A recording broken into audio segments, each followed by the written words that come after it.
Selamat datang di program Merangkai Nilai Kehidupan. Program ini khusus kami buat untuk meresponi pertanyaan-pertanyaan para pemirsa seputar iman Kristen yang saudara sudah sampaikan melalui SMS, telepon, dan WhatsApp kepada tim Respon Pijar TV. Kami senang melayani respon saudara.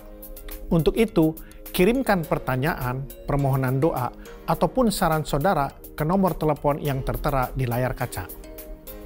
Kami akan senantiasa berupaya menjawab pertanyaan-pertanyaan saudara baik secara langsung maupun melalui program-program yang kami buat khusus bagi saudara. Selamat menyaksikan.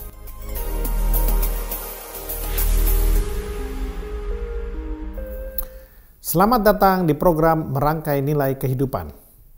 Pada kesempatan ini, kita akan membahas satu topik yang cukup banyak tidak dimengerti di kalangan orang Kristen dan juga mungkin pemirsa Pijar TV, yaitu tentang peran Roh Kudus dalam hidup orang percaya. Bahkan doktrin Roh Kudus pun masih banyak orang pro dan kontra. Ada beberapa yang memahami Roh Kudus adalah hanya sebuah kuasa. Tetapi ada juga yang memahami bahwa Roh Kudus adalah sebuah pribadi, di mana kita bisa berkomunikasi secara langsung dengan Roh Kudus. Nah, pada kesempatan ini kita akan membahas lebih detail apa sebenarnya peran Roh Kudus ketika Tuhan Yesus naik ke surga. Karena ketika Tuhan Yesus naik ke surga, Tuhan meninggalkan rohnya yang kita sebut sebagai Roh Kudus. Kita akan melihat firman Tuhan di dalam Yohanes 14 ayat 24 sampai 26. Demikian firman Tuhan. Barang siapa tidak mengasihi aku, ia tidak menurut firman-Ku, dan firman yang kamu dengar itu bukanlah daripadaku, melainkan dari Bapa yang mengutus aku. Semuanya itu kukatakan kepadamu selagi aku berada bersama-sama dengan kamu. Tetapi penghibur, yaitu Roh Kudus, yang akan diutus oleh Bapa dalam namaku, dialah yang akan mengajarkan segala sesuatu kepadamu dan akan mengingatkan kamu akan semua yang telah kukatakan kepadamu. Ya, jadi kuncinya ada di ayat 26.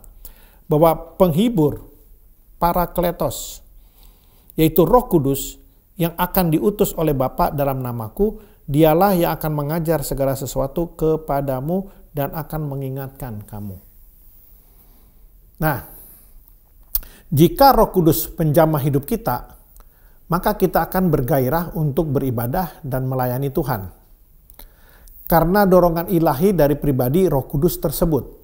Kata Pentakosta, di mana pada saat itu Roh Kudus hadir kepada murid-murid Tuhan Yesus, berasal dari kata penta yang berarti 50. Yesus mati pada hari Jumat Agung dan bangkit 3 hari kemudian. 40 hari kemudian Yesus naik ke surga dan 10 hari kemudian Roh Kudus dicurahkan atas 120 murid yang sedang berdoa di atas loteng di Yerusalem, sehingga mereka dipenuhi oleh kuasa Allah. Hari Pentakosta merupakan peringatan Roh Kudus dicurahkan atas orang-orang percaya sekaligus merupakan hari lahirnya gereja.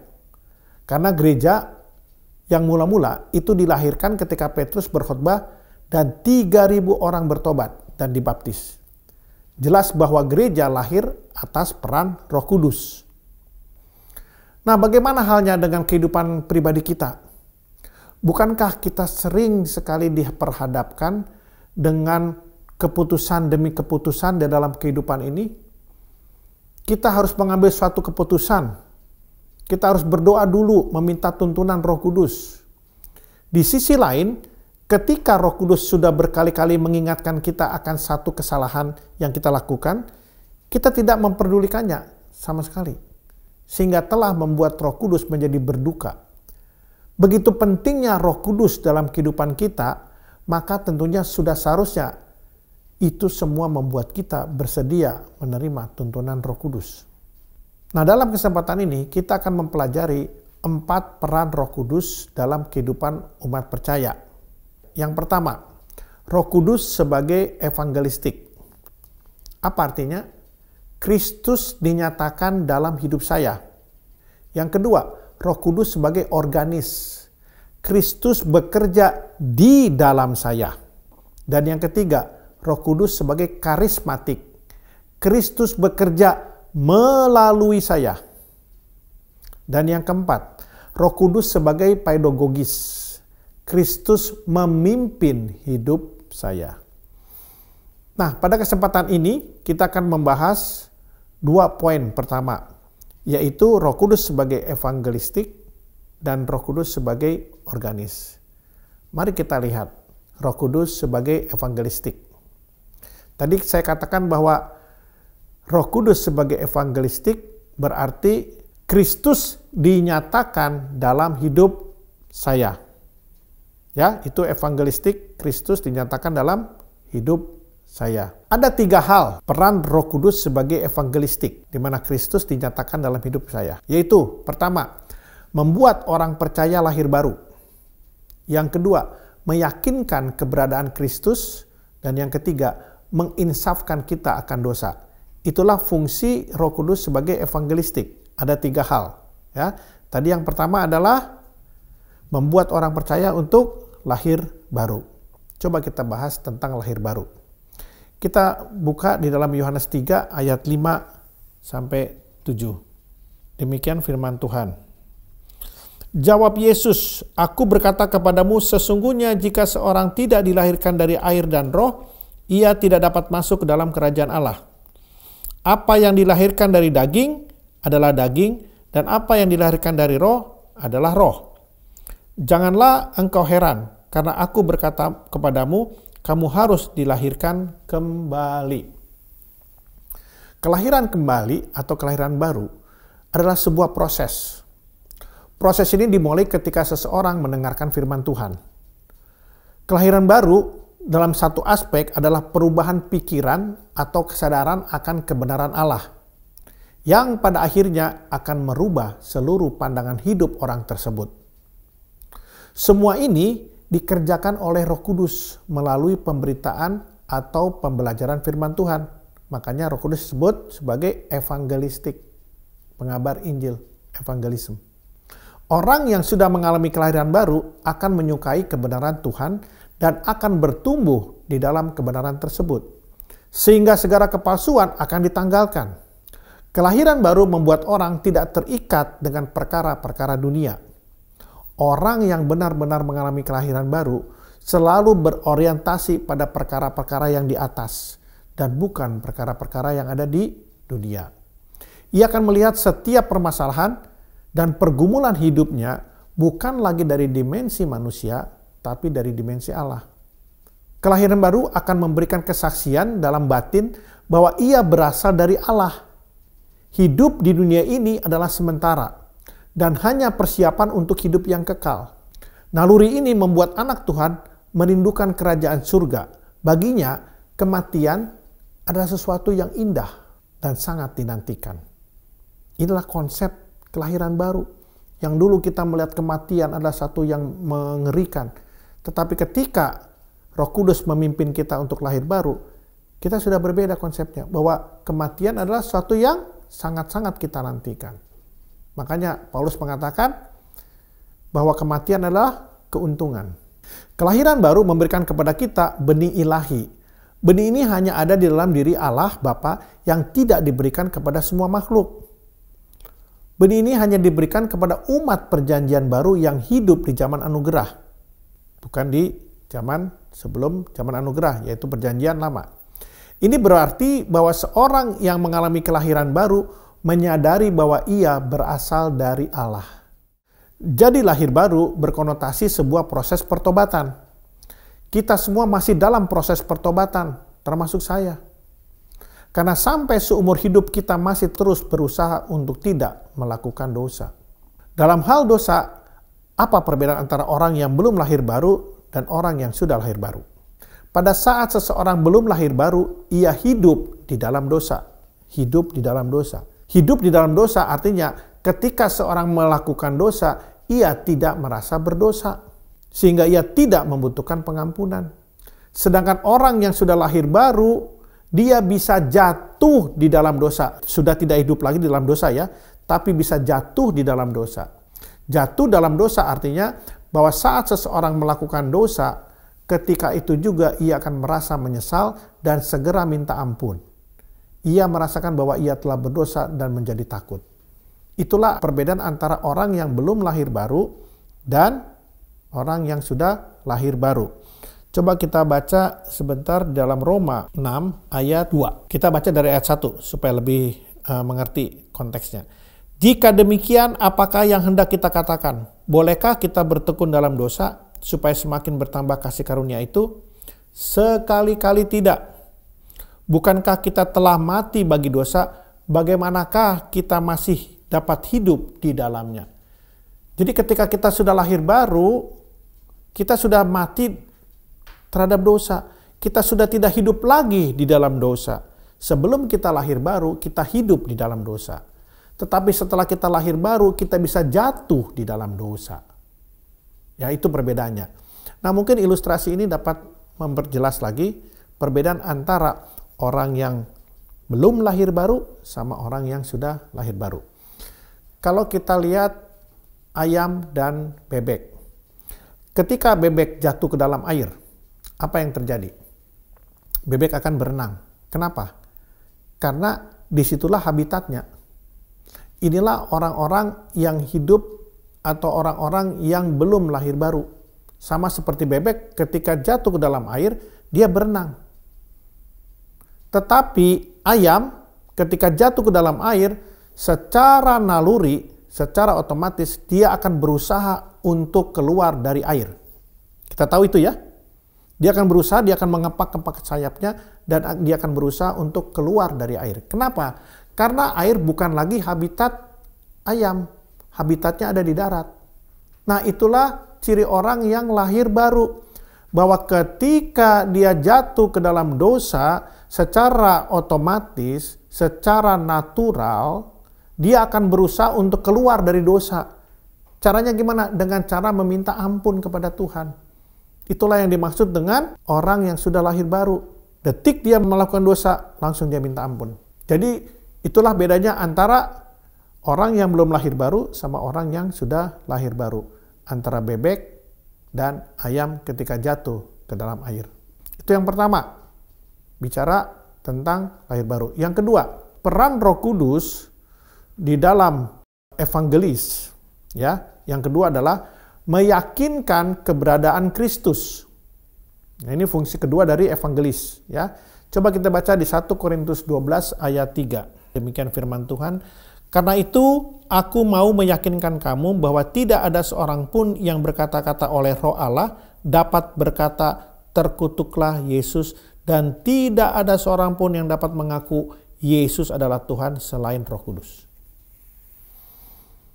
Jadi hal kedua, peran Roh Kudus sebagai evangelis adalah meyakinkan keberadaan Kristus. Ya.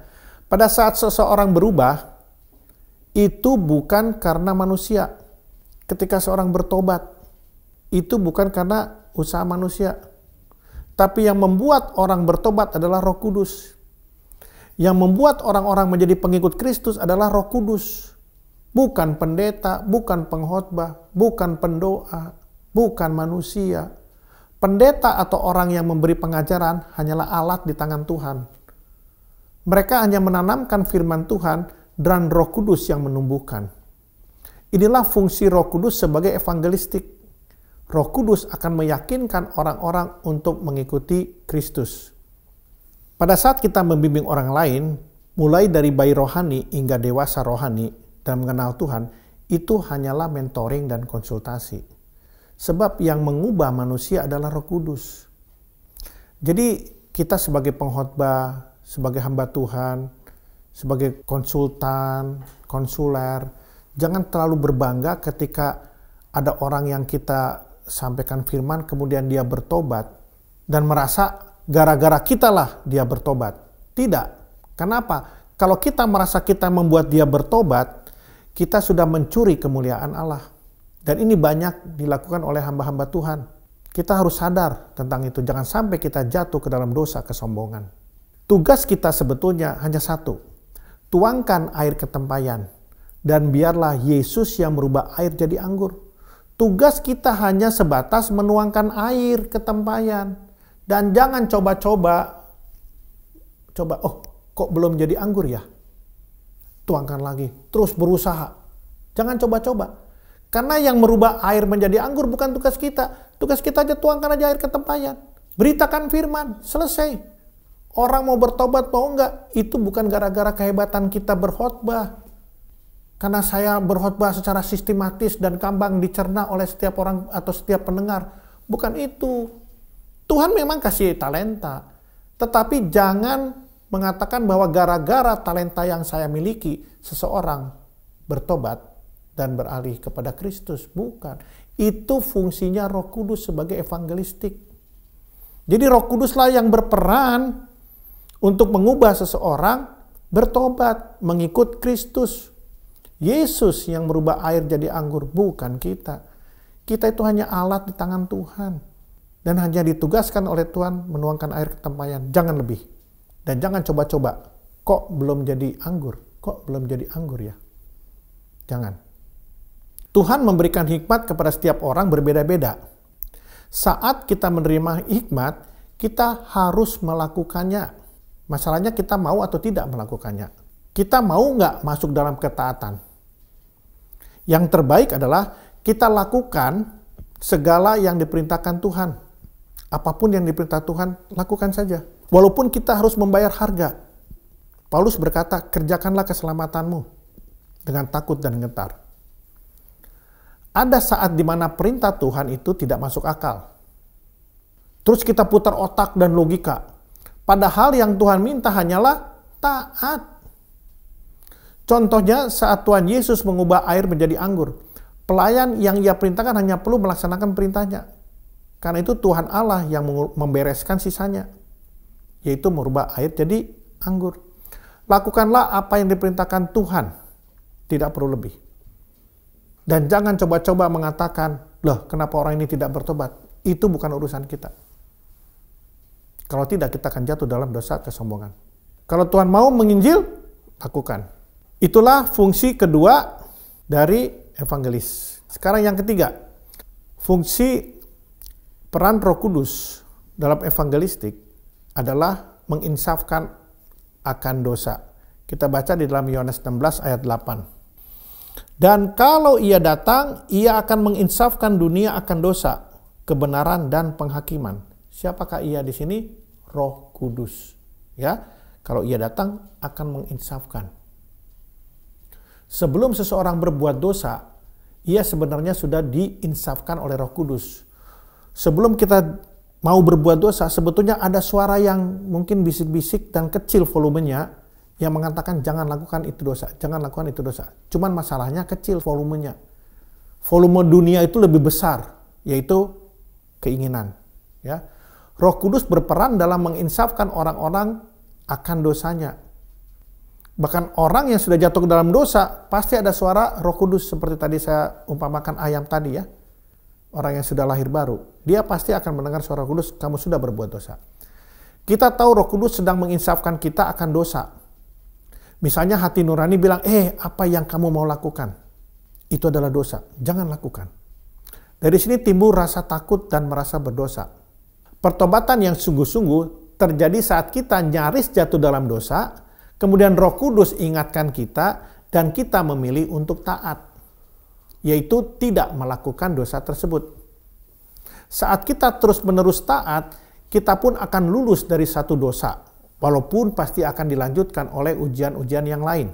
Semua ujian itu mengikis karakter kita yang negatif, dan jika kita lulus, kita dapat mengembangkan karakter-karakter kita yang positif sampai kita memiliki karakter Kristus. Nah, inilah peran dari Roh Kudus sebagai evangelis. Yang pertama, membuat orang percaya lahir baru. Ya, kita dilahir barukan dengan Roh Kudus. Kemudian, meyakinkan keberadaan Kristus dan menginsafkan kita akan dosa. Inilah fungsi Roh Kudus sebagai evangelistik.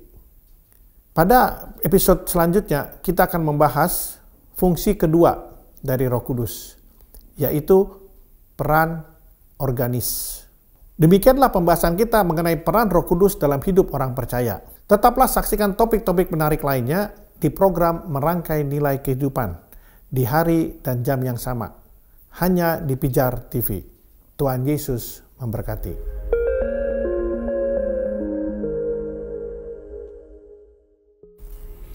Terima kasih saudara telah menyaksikan program ini. Tetaplah saksikan program ini setiap hari di Pijar TV agar kita dapat bersama-sama bertumbuh dalam pengenalan yang benar akan Allah. Kami juga mengucapkan terima kasih untuk setiap donasi yang rutin saudara kirimkan kepada kami. Kami mampu memproduksi program ini dan terus mengudara ke seluruh Indonesia melalui beberapa platform satelit oleh karena dukungan dana saudara. Donasi saudara membantu kebenaran firman terus tersebar ke seluruh pelosok Indonesia. Untuk itu, saudara yang ingin menabur, silakan kirimkan dukungan dana ke nomor rekening yang tertera di layar kaca saudara. Kiranya Tuhan memberkati kita semua. Terima kasih. Salam terang bagi Indonesia.